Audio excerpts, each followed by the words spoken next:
Olá, meninas! Bem-vindas aqui a mais um estudo no nosso cafezinho da tarde.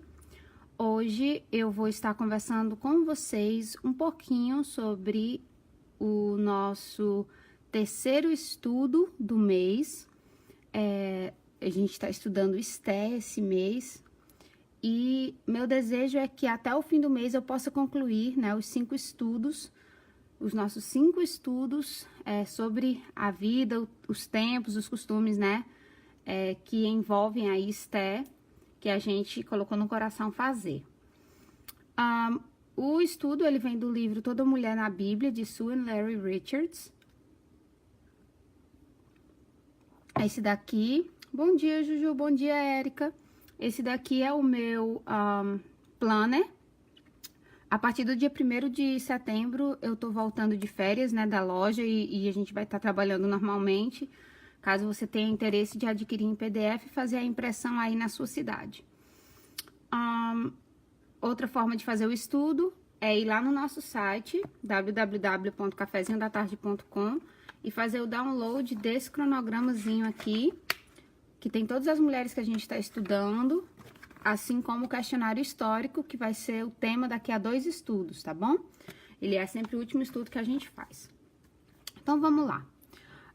Em primeiro lugar, o nosso estudo histórico de hoje é sobre as mulheres na época dos reis e de rainhas, né? A gente sabe que Israel, assim como outros povos da sua época, eles tiveram reis e rainhas tomando conta do povo. E através disso a gente percebeu assim uma verdadeira mudança na estrutura social de Israel. Uma vez quando é falado, né, sobre essa questão da hierarquia dos reis e das rainhas, é falado para Israel se realmente eles queriam isso, porque eles seriam, né, subjugados, eles seriam governados, as filhas deles seriam tomadas por esposas, eles teriam que dar ofertas do que eles estariam produzindo, tudo que se eles tivessem sido governados ainda por profetas e escutado os profetas e tudo, não aconteceria, né? Na verdade, juízes, não profetas, os juízes. E eles não aceitaram. E daí vieram os reis, depois vieram os profetas. A monarquia, ela foi introduzida por volta de 1500 a.C. E as mulheres tinham basicamente as mesmas tarefas e responsabilidades, né? Meninas brincavam de casinha, ajudavam as mães e irmãs nas tarefas e sonhavam em um dia ter seus próprios filhos e maridos. Então, a criança, a menina, ela crescia naquela época sonhando em ser mãe, sonhando em ter uma casa, sonhando em poder ser útil. E lembrando que naquela época não tinha seguro-desemprego, né? Não tinha aposentadoria. Então, ou você tinha um patriarca da família que cuidava de você, ou você casava. Então, eram as duas únicas posições. A mulher poderia até trabalhar, mas só que ela não poderia... Era raro ela poder possuir coisas, né, no nome dela. A gente já estudou sobre isso, a gente sabe quão difícil era. Ser casada com um rei ou nascer na família real trazia em si privilégios, responsabilidades e muitos desapontamentos. Naquela época, os casamentos na família real eram feitos devido à necessidade, poucas vezes devido a sentimentalismo ou amor. Então, as mulheres, elas acabavam casando, sendo obrigadas a casar por conta de acordos reais, acordos entre povos, acordos entre o próprio reino, né? Por conta de acordos políticos. Infelizmente, os homens estavam bem mais preocupados com a política do que o bem-estar e a felicidade de suas esposas e filhas. Então, os maridos, né, a política, o poder da nação, os preocupava muitas vezes mais do que, por questão do costume da época mesmo, com quem suas filhas estariam casando, se aquilo traria felicidade ou não. Acreditava-se que o amor e a felicidade ele era construído, né? Você não gostava de alguém para depois você casar por afinidade. Pela lei dada em Deuteronômio 17, 14 a 20, não deveria haver nenhuma ostentação de riquezas, exércitos ou esposas, mas a gente sabe que isso foi muito desobedecido por Israel, né? Muito desobedecido mesmo. A gente sabe que com Salomão, né, ostentou ali as riquezas de Israel e colocou muito dos recursos para a construção, assim como a busca por impostos, né, para poder arcar com isso. Davi foi o rei que verdadeiramente estabeleceu o reinado em Israel, através de seu relacionamento com Deus e suas conquistas. Lembrando que antes de Davi, Saul foi rei, mas Saul ele foi um rei muito mais de guerras, no sentido de o rei, ele foi o primeiro rei, então muita coisa ali ainda estava se ajustando. Mas quando Davi se tornou rei, ele foi o segundo rei. Então, o reinado, né, a questão do reinado em si, ele já estava estabelecido. Davi foi quem pegou uma cidade para ser a cidade do rei. Foi muita coisa assim que Saul não tinha feito ainda. Então, Saul foi a transição ali das tendas e a construção de cidades, e Davi já veio assim com, vamos colocar assim, boa parte do trabalho feito, né? O próprio Davi ostentou privilégios do reinado através de múltiplos casamentos. 2 Samuel 5,13 fala sobre isso, fala sobre esses múltiplos casamentos de Davi. 1 Reis 11,3 nos informa que Salomão, filho de Davi, teve 700 esposas, princesas, firmando tratados através de seus múltiplos casamentos com mulheres estrangeiras. Então, você imagina aí, falando de ostentação, né? De querer mostrar poder através desses casamentos com rainhas, o que Salomão não fez, né? Foram muitas esposas, muitos acordos, muitas esposas estrangeiras. Ele tinha entre as suas esposas até uma das filhas de Faraó, que veio ao palácio como uma cláusula em um acordo entre os governos. Agora, você imagina a tua felicidade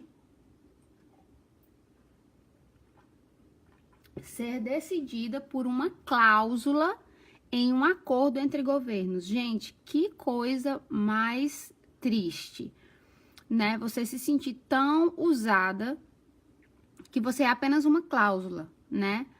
O que para elas, provavelmente alguma delas se sentia também importante, mas era um sentimento de incapacidade tremendo, porque uma vez que você nascia naquela posição, você não tinha escolha, né? Era você fazer o que o teu pai queria que você fizesse em prol do reino, né? Muitas vezes significava casar, como essas esposas de Salomão, casar e morar num lugar muito longe da tua parentela.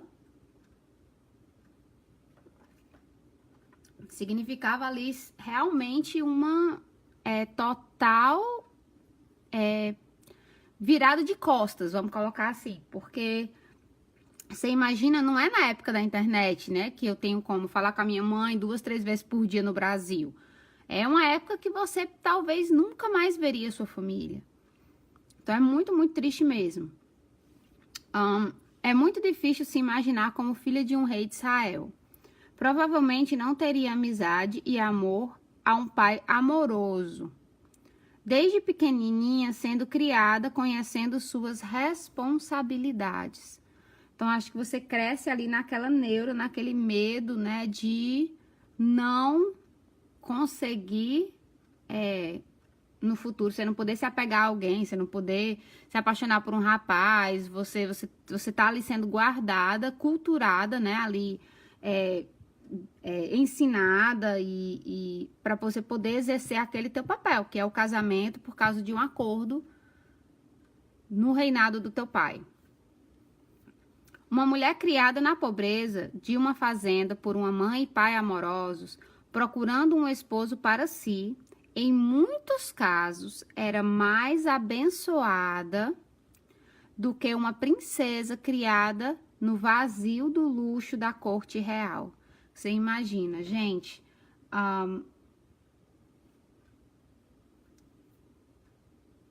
Pois é, a Aline tá falando, né? Muita gente que casou por essa forma, casou casamento arranjado. E eu não tô dizendo que não dá certo, né? Se a gente sabe, muitos casamentos, o que segura um casamento não é o amor em si, é o compromisso. Porque o amor entre a paixão e o amor ágape, né? O amor de um ao outro, ele oscila, né? Devido aos sentimentos. Mas o compromisso não. Você ser uma pessoa fiel, uma pessoa compromissada, isso é que segura o casamento, né? É o Senhor nos sustentando através do compromisso firmado na frente dele. Agora, para essas mulheres, nessa época, né, desde as épocas passadas até essas épocas, era muito difícil, porque como a gente sabe, né, a felicidade de uma mulher,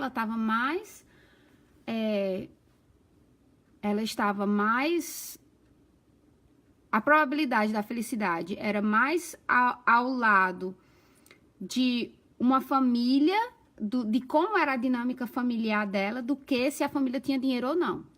Então, se uma mulher, um exemplo, como eu falei aqui, eu citou o caso de uma pobre fazendeira, né? Se ela podia viver numa situação de pobreza, mas ela poderia ser muito mais feliz do que uma filha de um rei. Por quê? Por causa da liberdade que ela tinha, a liberdade que ela tinha na escolha, né, do seu parceiro para uma vida. Então, eu vejo muito o poder e a mão do Senhor, porque como a gente sabe, a gente já conversou sobre a questão do patriarcado, né? Ele definiu o patriarcado, a cultura do patriarcado, para que as mulheres daquela época pudessem ser protegidas. Mas isso dependia muito se o marido, o pai, fosse uma pessoa de bem, uma pessoa que buscava o Senhor, uma pessoa que buscava o desejo de amar essa família. Se não fosse, a mulher estava muito mal.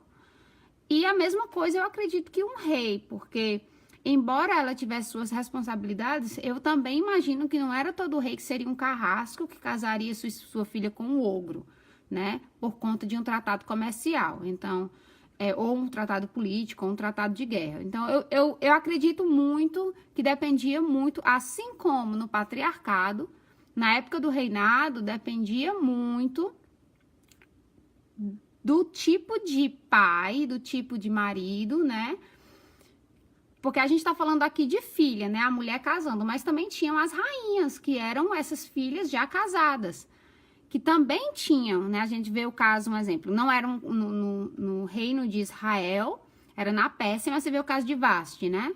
O que Vasti fez e o rei Assuero simplesmente jogou ela para fora, né? O rei Xerxes jogou ela para fora e porque ela não quis fazer o que ele queria, ela não quis se apresentar com a coroa real. Então, assim, você passaria uma vida ali sendo... não quero usar a palavra submissa, porque submissão é algo voluntário. Eu quero usar aqui a palavra obediência mesmo. Sendo obediente aos caprichos do marido, né? Porque submissão a gente já aprendeu que ela não é referente ao marido, ao que o marido requer. Ela é referente ao que a esposa oferece. Já a obediência, não. A obediência, o marido, né, nesse caso, estaria requerindo o rei, e você, como súdita e como esposo, teria que ser a primeira a dar exemplo. Como os próprios, o povo da corte falou no caso de Vasti, né? Todo mundo daqui a pouco não vai estar, os maridos não vão estar obedecendo às esposas, se você não der o exemplo, no caso de Vasti. E daí ele pegou e deu o exemplo, né? Por conta disso. E é isso, meninas. Esse daqui foi o estudo histórico de hoje. Se Deus quiser, nos próximos dias eu quero estar fazendo os últimos 3 estudos para a gente terminar Esté, eu anexar a minha Bíblia. Eu estou também estudando Débora para o próximo ano, já tá com todas as minhas anotações feitas. O próximo mês, eu tá com todas as minhas anotaçõezinhas feitas para vocês. E encorajo vocês a continuarem nosso estudo. Vou colocar a foto no nosso Instagram para vocês poderem anotar. E vamos agradecer a Deus, né? Porque a gente não tá mais nessa época. A gente hoje pode, pro nosso bem e mal, escolher quem a gente vai casar. Infelizmente, a escolha não é sábia muitas vezes. mas que hoje a gente não tem mais essa obrigação, né? A nossa sociedade é bem mais, a palavra seria bem mais nos dá muito mais suporte nisso, né? As pessoas, pelo menos aqui no Ocidente, as pessoas casam por amor, né? Muitas delas. Infelizmente, ainda há casamentos por interesse, coisas assim, mas no meio cristão a gente acredita sim no casamento por amor e no casamento onde os dois vão estar construindo o reino de Deus aqui na Terra, através do criação de filhos, através do testemunho, né? A gente nem tá submetida e nem vai submeter. Sim, Patrícia, eu vou colocar. Pode deixar, viu? Vou olhar se eu coloquei o outro também aqui também. Eu acredito que sim. Coloquei logo depois do estudo, mas eu vou dar uma olhadinha, ver se todas as páginas já estão, as duas que eu já fiz de Esté, tá bom? Um beijo pra vocês. Ah, lembrei agora, meninas, essa página já foi colocada, porque eu coloquei antes por conta dos meus tratamentos de dente, eu não tava podendo fazer o estudo. Daí eu coloquei antes, essa aqui já tá lá. Então, se você for no Instagram ou aqui no Face, essa página já está lá. E eu falei que o estudo viria logo depois. Então, essa foi uma das poucas exceções que eu coloquei a página primeiro antes do estudo, tá bom? Um beijo. Deus abençoe a vida de vocês, meninas. Amo vocês em Cristo, viu? Beijão. Tchau, tchau.